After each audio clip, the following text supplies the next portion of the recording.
the events of yesterday's court hearing, the situation for the Nixon administration continues to worsen. Recent data has revealed that Nixon's presidential approval rating has stayed at 30% after the Supreme Court unanimously ruled Nixon's tapes to be released to the Judiciary Branch for review. Arguments were made against Nixon by Democratic Representative Peter Rodino, in contrast to Republican Representative Edward Hutchinson's speech in defense of President Nixon. Rodino suggested that Nixon's desire to keep the tapes hidden shows an abuse of power, according to Federalist Paper 47. He noted the following: "The accumulation of all powers, legislative, executive, and judiciary, in the same hands, whether of one, a few, or many, and whether hereditary, self-appointed, or elective, may justly be pronounced the very definition of tyranny."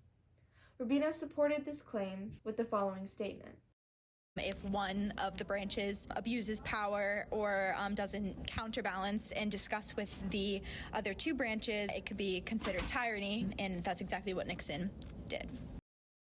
Hutchinson, on the other hand, believes the terms in the Constitution to impeach a president are not specifically outlined, arguing that continuing the investigation would be abusing the rule of impeachment. Tensions were high even after the ruling when Democratic Representative Barbara Jordan, Representative Rodino, and Representative Hutchinson continued their debates off of the stand.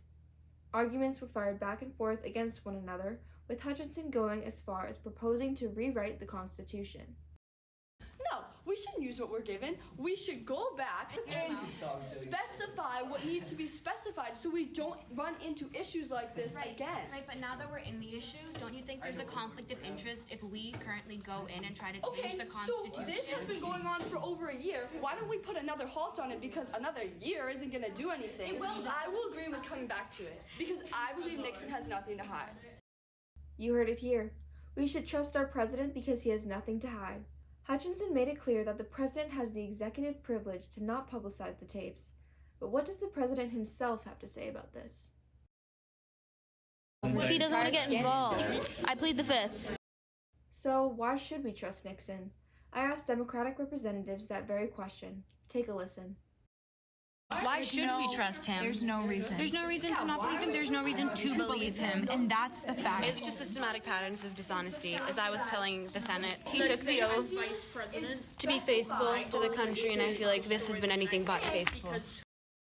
It's safe to say the ruling was a step in the right direction for Democrats. But as Democratic Representative Barbara Jordan stated, there's still much more to be done. What does he have to hide? We'll find out. We'll find out when the tapes are released. Yeah. Will you? The tapes will speak for themselves. Because I know that man is a tyrant. It is clear these Democratic representatives are hoping for the tapes to reveal incriminating evidence against the president, while the Republicans are hopeful Nixon's honesty will reign true. And that concludes today's segment. For more updates on what is to come, join me for tomorrow's daily report on the Watergate.